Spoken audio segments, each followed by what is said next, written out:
I think I've always liked making things from a very young age. I remember when I was very young, I used to tell people that I wanted to be an inventor. I decided I wanted to study computer science at university partway through my computer science AS level. But it was probably my uncle. He used to make websites that got me interested in computing when I was maybe 10 or 11 years old. I'm glad that I didn't choose computer science when I went to university because, you know, it's been transformed in the couple of decades since then into a subject that's really worthwhile studying, that has a much deeper theoretical basis, that it is worth spending 3 or 4 years of your time studying. I love solving problems and I love finding creative solutions. The thing that sets Oxford apart from most universities is that it focuses quite a lot on the theoretical aspects of computer science, and that's what drew me. The heart of our computer science course is using maths to understand what happens in computer systems from all sorts of points of view. So, for example, how can we be sure that a computer program will always produce the right answer? How can we be sure that it won't take too long to do so? At first sight, it might seem like being taught just this maths and not having any formal qualification in any particular language will be a disadvantage. But the thing is that if you're taking a degree here, you can say with quite a bit of confidence that within a few days of getting used to a particular programming language, you'll be able to be proficient. The emphasis with us is getting behind current technology to teach you things that are going to last you throughout a career. Languages will change, will and have and can change. So it's important the kind of grounding that we're getting is the one that we can change with those languages. It's not enough just, say, to put together a computer program that works. We're going to want you to explain why it is that this computer program works. The thing I have loved most about the course at the moment is the variety that it provides. We range from programming to hardware to logic, and you get to dip your toes in so many different areas of computer science.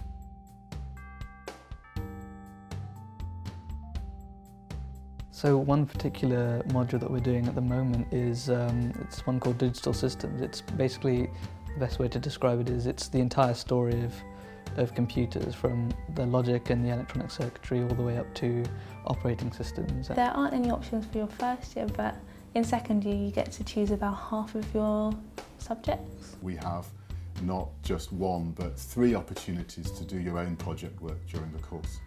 So in your second year we put you with a group of maybe half a dozen students and you build some computer system together. We don't really care what you make, so long as you collaborate in doing something that you couldn't have done on your own. And then in the third year, and if you stay for it the fourth year, there are other projects which are individual ones. I have about 10 hours of lectures a week and about 2 tutorials as well, so that's about 2 problem sheets. I also have between 2 and 4 hours of practical sessions. You have to have an eye for the details because I think anyone who's programmed will know that often it's that one letter that you've missed in that program that's caused it to spit out 5 pages of errors. As you progress through the course, you can specialise in one area or another. I'm possibly looking at specialising into graphics or maybe compiler design. By the time you reach the fourth year, you have a completely free choice among the courses that we put on.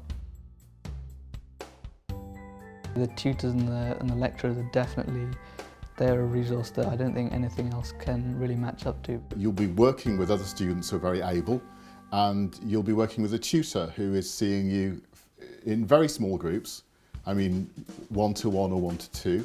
So the tuition you get is tailored to what you need. Most people haven't had that sort of one-on-one experience in their education before, but it's definitely not that bad because, like the interview, the tutor's not trying to catch you out, they're trying to help you. I think the tutorial system is really important in your degree because you can ask questions when you don't understand the material and maybe expand on the subject if you find it interesting. The thing that I learnt here that I'm surprised that I'd never met before is reasoning about your programs.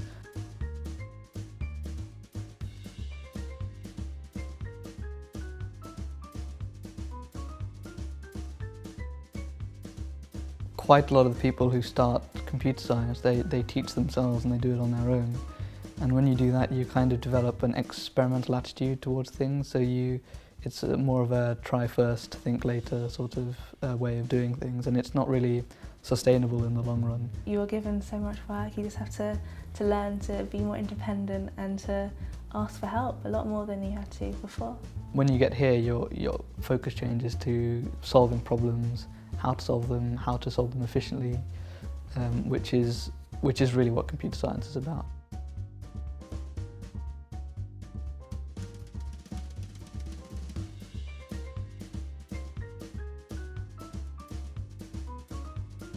We're looking for people who, when you ask them a puzzle, they won't stop thinking about it until they've found the solution. Generally our interviews, I should say, are based around a maths or a logic question. We're not asking them to tell us about the technical things that they know.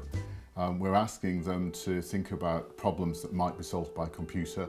They gave us a few questions beforehand to work through, so we went through one of those. The thing to bear in mind is when you look at the question to begin with, it'll seem like you can't do it. It's very difficult, but it's not really a cause for panic. That's definitely by design. It was a question that referred to some of the material in the further maths course, and since I didn't do the further maths course, I was a bit stumped. But I told them and they just taught it to me, just taught this material to me in my interview. And asked me to reproduce it on a different question. It's important that you vocalize your thought process, because if you're silent for 5 minutes, you may very well be working through a particular problem in your head, but the person interviewing you has no idea. If you've said you've read something in your personal statement, you actually have to read it. I was asked about one of the books that I put in my personal statement, and they expanded on it quite a lot, so you've got to be prepared. They won't get in to study computer science unless they can convince us that they are really interested in the subject and that they don't just want to study it because it might lead to a good job. I'm the first person in my family to go to university, so it was quite a big deal. Not many people from my school went to Oxford, so it seemed quite unattainable.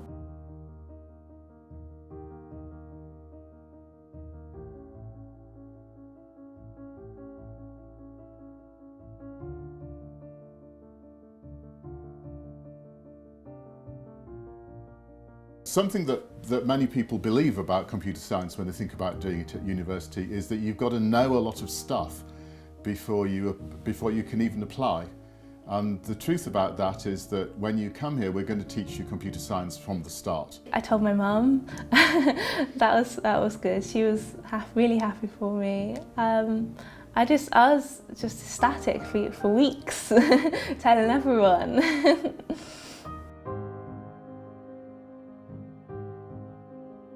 The department has a mailing list, and if you're paying attention to it, they definitely send possible internships to the mailing list. At the moment, I'm considering doing lots of internships to figure out what I want to do when I finish my course. The career service here is fantastic, so I can do lots of internships to figure it out.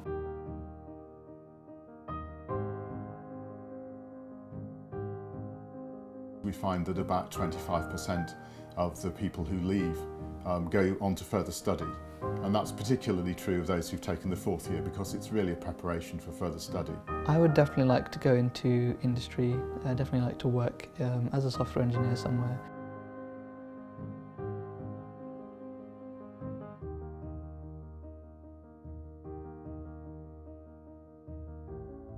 They would perhaps work at first in programming, but would move on in time to managing projects. If I had to choose right at the moment, I think I would love to just be a programmer, using my creative side. What we find when we talk to our graduates, when we see them after 5 or 10 years of leaving here, is that they realise that what they've learnt here, whilst it wasn't just the technology they needed at the time, is something that would underpin their understanding of computing and take them through a whole career. Apply for the course, see how it goes. You never know if you're going to get in or not. I didn't think I would, and I did, so it's always worth a try. Choose it if you're fascinated by the sort of problem solving that we do in computer science. Choose it if you're, if you already find yourself doing things with computers and want to learn a lot more about that. Choose it because it's what you're fascinated by.